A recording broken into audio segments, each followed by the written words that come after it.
विद्यार्थ्याने शिक्षण घेतले पाहिजे. शिक्षणापासून कुणीही वंचित राहू नये. उच्च शिक्षण घेण्याची जिद्द असून आर्थिक परिस्थिती अडचणीची असेल तर Ayesha welfare and charitable trust विद्यार्थ्यांच्या पाठीशी खंबीरपणे उभी आहे.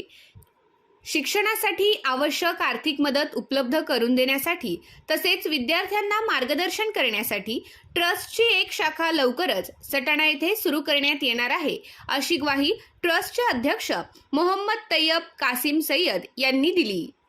सटाणा येथे Ayesha welfare and charitable trust Nashik आणि उम्मीद education and welfare trust Satana यांच्या संयुक्त विद्यमाने करिअर मार्गदर्शन कार्यक्रम तसेच 10वी व 12वीच्या परीक्षेत यश संपादन केलेल्या विद्यार्थ्यांचा आणि ज्येष्ठ समाजसेवकांचा सत्कार समारंभ आयोजित करण्यात आला होता.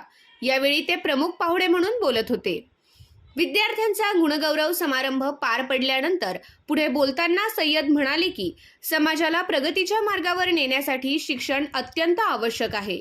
शिक्षण घेतल्यानंतर केवळ नोकरी करणे हाच उद्देश नसतो, तर समाजात सुजाण नागरिक म्हणून वावरण्यासाठीही शिक्षण महत्त्वाचे ठरते. आजच्या स्पर्धात्मक युगात शिकेल तोच टिकेल हे वास्तव असून तरुण तरुणींनी मन लावून अभ्यास करून सुशिक्षित व्हावे. त्यातून समाज, शहर आणि कुटुंबाचे नाव उज्ज्वल होण्यास मदत होईल. ते पुढे म्हणाले की विद्यार्थ्यांनी केवळ परीक्षेपुरता अभ्यास न करता नियमितपणे अभ्यास करण्याची सवय लावावी. जे विद्यार्थी दररोज अभ्यास करतात ते यशस्वी होतात, तर केवळ परीक्षेच्या काळात अभ्यास करणारे विद्यार्थी फक्त पास होतात. जीवनात आणि समाजात यशस्वीपणे वावरण्यासाठी विविध क्षेत्रांचे परिपूर्ण ज्ञान आवश्यक असते.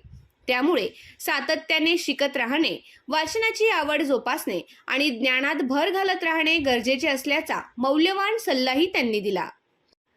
विद्यार्थ्यांना पुढील शिक्षणाची दिशा समजावी आणि आधुनिक तंत्रज्ञानाशी त्यांचा परिचय व्हावा यासाठी दिवसेंदिवस प्रगत होत असलेल्या कृत्रिम बुद्धिमत्ता तंत्रज्ञानाशीही जोडलेले राहण्याचा सल्ला उपस्थित मान्यवरांनी दिला.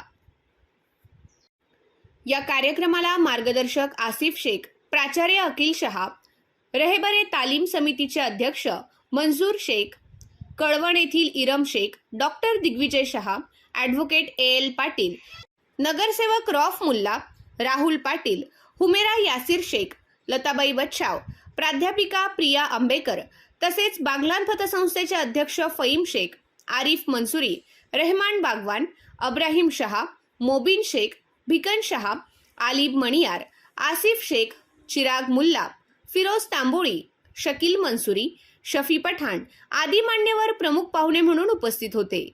कार्यक्रमाच्या यशस्वी आयोजनासाठी नाशिक येथील शेख परवेज इसाक यांनी काम पाहिले. सटाणा येथील Mansuri social group, Gazi foundation, Labbaik social group, Satana शहर मुस्लिम समाज, मुल्ला यूथ क्लब, तांबोळी समाज तसेच इतर समाज बांधवांनी परिश्रम घेतले. उपस्थितांनी कार्यक्रमाचे कौतुक करत अशा उपक्रमांमुळे विद्यार्थ्यांना प्रेरणा मिळत असल्याची भावना व्यक्त केली.